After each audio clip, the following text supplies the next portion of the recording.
So today I'm going to share with you social emotional learning for synchronous and asynchronous engagement. So when we think about social emotional learning, it's more than just how our students are reacting emotionally in the classroom.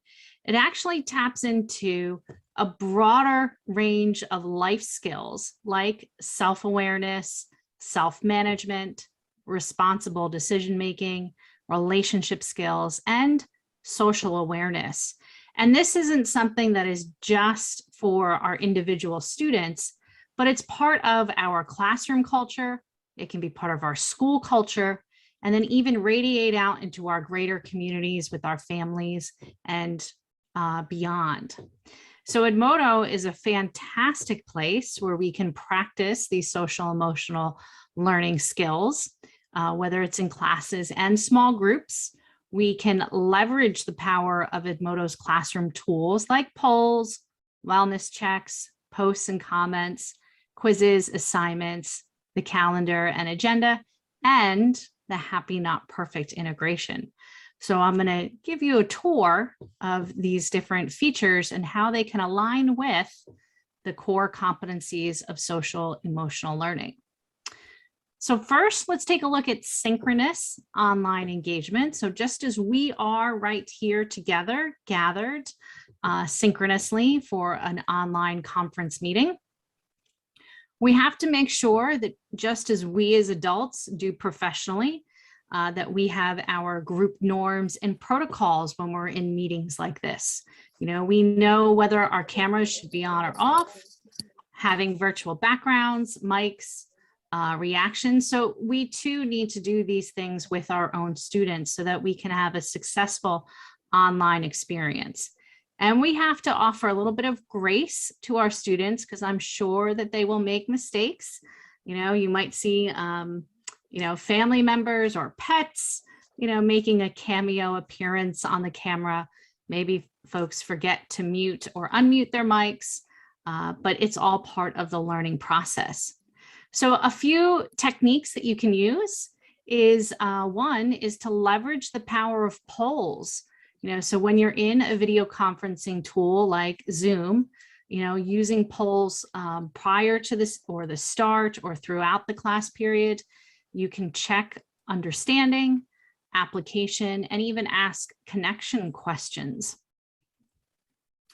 You also can use the video conference for community building. So just as you had an icebreaker with the breakout rooms in the beginning of this meeting today, so too can you use breakout rooms and activities for that community building and the connection building with students. So it's not just the teacher speaking to the camera, but it's also the students engaging with one another. The chat is a great place for that back channel to allow for folks to contribute to the conversation without ever having to unmute their mics. And I encourage you to use cold, cool, and warm calling for the conversation piece. So we know that students might have a lot of anxiety when you call on them in the moment and they're surprised by that. Oh, you want me to unmute and speak? And they might not want to do that. So you can prepare students ahead of time by saying, like using a cool calling technique where you tell students, okay, in the next 5 minutes, I'm going to call on Ivan, Patricia, and Davina, and I'll have you contribute to the conversation. You could also do warm calling where you can, in advance of the class, touch base with the student, and maybe it's through an email or just a quick conversation. Maybe it's even a comment on their work in an Edmodo assignment. And you say to the student, wow, these are some great insights that you have. At our next class meeting, I would love for you to share them. And then this gives that student plenty of time to prepare for the conversation and to participate with the larger group. Always set time limits and visual signals to allow everyone to contribute. So our time limit today for our presentations is important. that we don't monopolize the conversation. And to be able to have those cameras on so that we can give those thumbs up and any other signals too is really useful to be able to, again, build that community, but also keep the conversation flowing. Also, you want to make sure that you're completing activities as a whole group or small group, that you can differentiate and vary the configuration of the students. Those breakout rooms, and I have a couple of techniques to show you for monitoring their group work. And just as we're doing here today, inviting guest speakers to join is always a powerful way that you can open up the walls of your classroom. And what's great about video meetings is that they do tap into every core competency of the social emotional framework here that I'm sharing with you from the CASTLE Foundation. So they are practicing their technical, behavioral, and social skills during these meetings. Now, when you're in the meeting and you're in your class with your students, we can take a closer look at how to implement social emotional learning with these 3 signature practices. We want to look at our welcoming activities, our routines and rituals. You know, how do we build community? How do we welcome everyone into the space and look ahead to the work that we're going to do?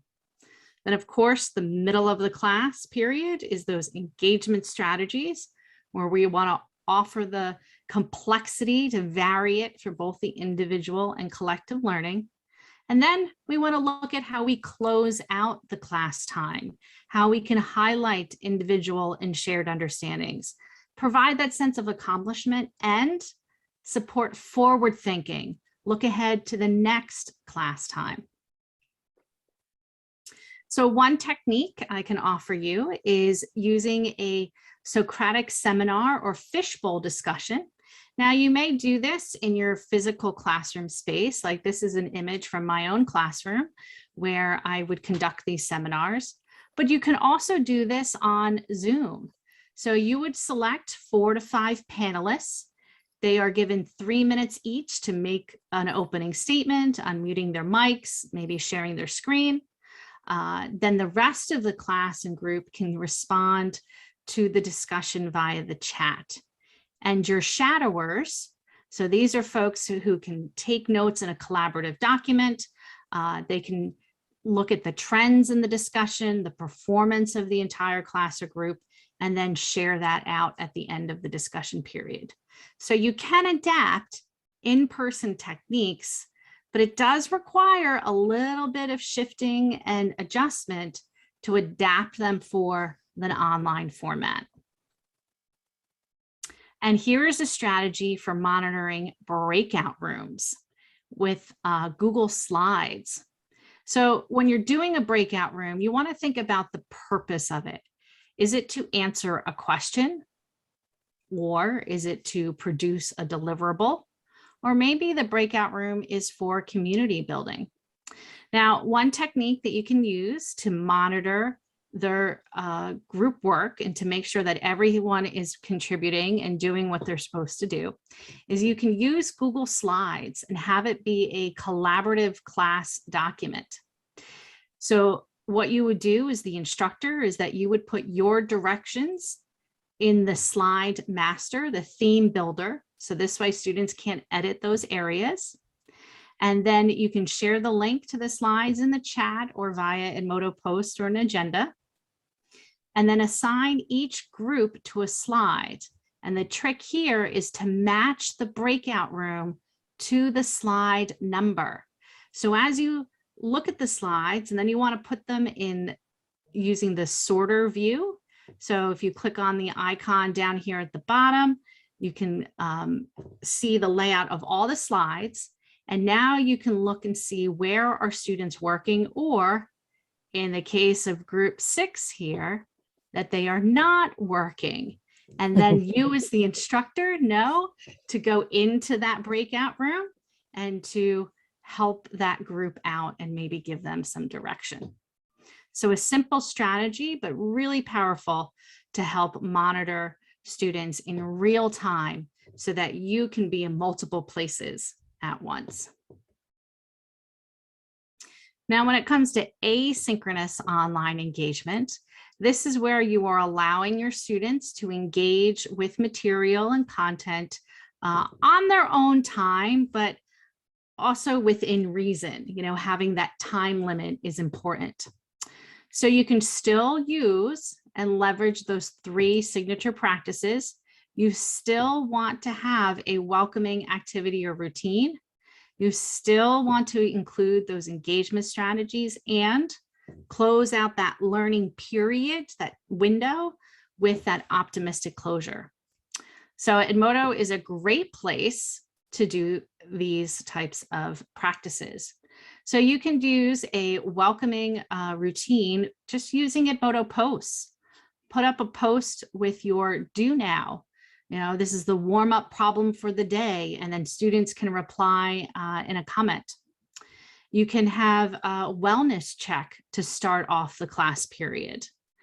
You can even use the agenda and have the agenda post letting students know what the lesson will be for the day and giving them their time limits, you know, and how they should be spending each part of the lesson, the length of time for it. And all of this, it will establish the expectations for the class period and allow students to feel part of the group, even if they're not all online at the exact same time. So wellness checks are a great tool that you can use, whether they are a welcoming ritual or an optimistic closure. These are fantastic for teachers to be able to check in with their students. The data is anonymous to the whole class, but you, the teacher, when you click on who voted for what, you can then use Edmodo's direct messages to connect directly with that student. And I encourage you to check in not just with the ones who are struggling or might not feel so great, but to also check in with those who are doing well and to have them share what is making them feel so good today. Another tool I'd like to share with you, and you can use this as part of an optimistic closure or even part of your welcome routine, is to use the mindfulness app, Happy Not Perfect, which is located in the Discover area of Edmodo. So this has content in English. So if your students are interested in some meditation, mindfulness activities, you can do a happiness workout or a guided meditation for a brain break in your class. And I made this a practice of my own classroom space, that prior to any test or assignment or quiz, you can see my students are on Edmodo, they're getting ready for their final exam, they're going to take a test. And I opened up the Happy Not Perfect app on my, my computer and piped it through my speakers, and the students are shaking out their stress and just getting themselves ready for the exam that they're going to take. Now you can see that some students are really into it and others are going along with it just for the sake. But the key here is that I, as the teacher, I am making sure that students, I'm modeling for them that this is important to take the time to do this. And second to get out of the video. There we go. So I would love for you to respond in the chat. What are your favorite welcoming routines or optimistic closures that you can share this with the group here? And I'll pause there for a moment.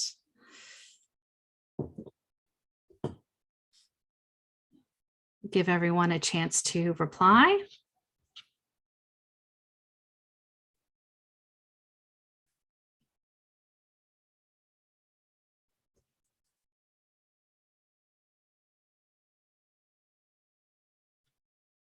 And I look forward to hearing about them when we get to the Q&A, if anyone has any techniques that they would like to share as well.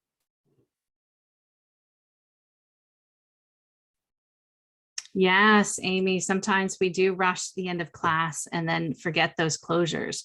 It's important to take that time. Now, if you want a simple technique for engagement, Edmodo's GIF picker is one that's pretty fun to use, that you can use posts and polls for threaded discussions, share those links out for formative assessments, use assignments and quizzes for collection of student artifacts and for those checks for understanding. And here you can even ask the students to reply in a threaded conversation using a GIF to share their reaction, let's say, to the end of a story. And I love Edmodo's quizzes as a replacement for paper worksheets. I use them not just for my final exams, but also as a check for understanding and even as group work, that I will allow students to work together in groups to take an Edmodo quiz, and they can talk to one another about the questions and their answer choices, but each individual student must still key in their answers on the computer. This saves me time with grading because it will be auto scored using the multiple choice, fill in the blank, matching true, false, and multiple select questions. But it also saves me time because all of my quizzes and questions are banked and I can make a new version very easily.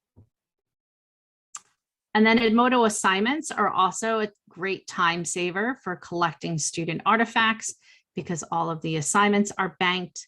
And then you can very quickly, as Davina showed us before, being able to comment on student work and see their performance.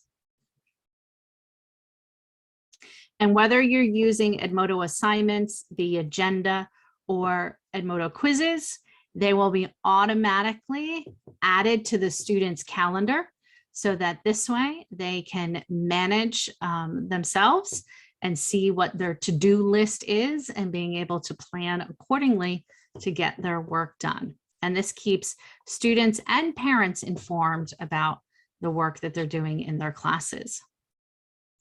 So in conclusion, when we look at how to align Edmodo with social emotional learning, we can use those classes in small groups as a place for displaying and sharing student work and to build community. We can use posts and comments for those practicing of interpersonal skills. We can leverage the agenda and the calendar to support students' self-management and decision-making. And that integration with the Happy Not Perfect app provides those opportunities for mindfulness. So whether you are in class together at the same time or learning asynchronously, you can have your students practice these skills on Edmodo. So thank you for that.